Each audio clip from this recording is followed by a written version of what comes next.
Right, well, first of all, thank you very much for speaking to Metro.co.uk. Really, really exciting episode we've just seen. Sorry to use a storm analogy, but it never rains, it always pours for James. It's really all gone to pot for him now. So, what kind of state of mind is he in after everything that's happened in this storm? Yeah, it's pretty tumultuous. New son, wrecked romance, Mac just being Mac. I know there's a lot going on. I mean, we just come out of that screening and just to see it all, it's pretty harrowing. Actually, he's really at the bottom. So hopefully he can only go up from here. I don't know. Well, you say that, but it is Hollyoaks. Yes, that's true. Yeah. That's true, yeah. Yeah, finding out that he's got a son is a massive, massive thing for James, especially because of how the son came about. Do you think there's part of him is reluctant to build any kind of relationship with Romeo? Does he see Romeo as what happened to when he was 16? Does he see him as a representation of that?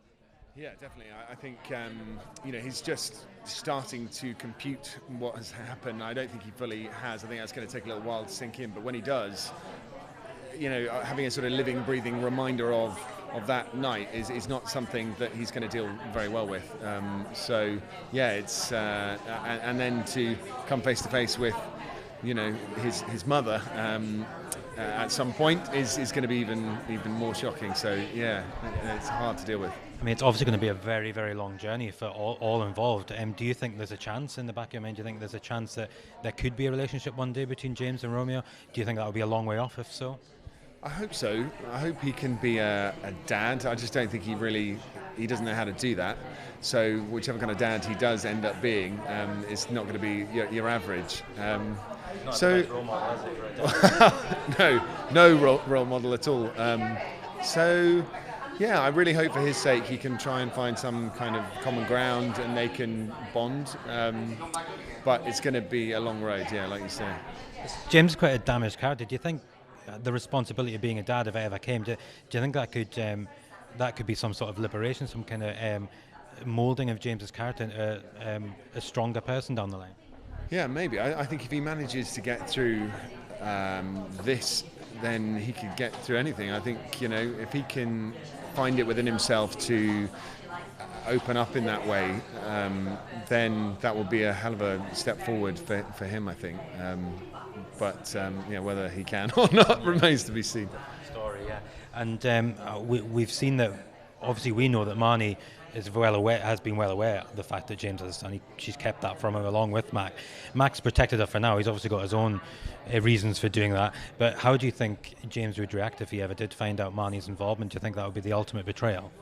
I think probably would be that's exactly what it would be, the ultimate betrayal. I think he'd struggle to deal with that. She is the only constant in his life, and she is his sort of world, really. And they've had their issues, and he's probably thrown her out of the house a few times, but over minor sort of infractions. But this will be a pretty big one. So yeah, I don't know how he'd deal with that. Not well. And possibly the campus scene of the week, and this is a week where we've had tornadoes hitting taxi full of people having sex. We saw Mac glaring to the camera as the lightning clattered behind him. He's obviously got big plans, and that's going to involve James at some point. What can you tease as ahead? There's obviously going to be some sort of showdown, but Mac's just this guy that he can get shoved out a window, but he's going to keep coming back, isn't he? I know, you can't keep a villain down, can you? Yeah, there's going to be a lot to come. Mac is on the warpath. I think we've seen James see through him already, but Alfie in particular is still taken in, and I think that's going to be the major sticking point, is trying to have a relationship with Alfie whilst dealing with Mac and all of the craziness that's going to come with Donna Marie and Romeo, and his duplicitous ways will definitely rear their head again. So it's going to be really, it's going to be a wild ride, I think. Yeah, it sounds like it. And can we talk a little bit about #Jarry? They've got quite the fan base building. It used to all be Steve and Harry, but now it's very much shifted. Were you expecting that? Because a lot of people expected that James might be seeing this villain who was breaking up a power couple, but really people seem to want Harry and James to make a go of it. Yeah, well, it's even worked its way into the script. I'm so old, apparently. I know, Grandpa. I know. I was like, come on. I have definitely been surprised. I mean, a couple of years ago we had, that whole sort of storyline. And there were a few sort of Jarry lovers back then, but it's definitely gone to another level now, and it's lovely. People are really engaging with the characters and their romance, and I hope it means we're doing our jobs well. So I think it's brilliant. They've got some really fervent support online, and I always love to see that. So yes. And can you toss us Jarry fans a bone? Is there any chance that they can get back together? We'll gloss over that one. But is there any hope at all for James and Harry? There's always hope.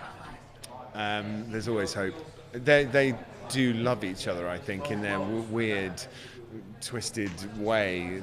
The sort of way their relationship has come to be has been an odd sort of gestation period, should we say. But they do love each other. So I hope that they can find some sort of redemption from all of this.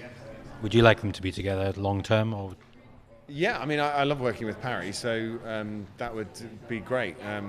But you never think anything's going to last too long in Soapland, do you? Nothing lasts forever in Hollyoaks, does it? Never know when the next storm's coming to wipe you all out. Exactly, got to watch out. Yeah. Well, thank you so much for speaking to us. Pleasure.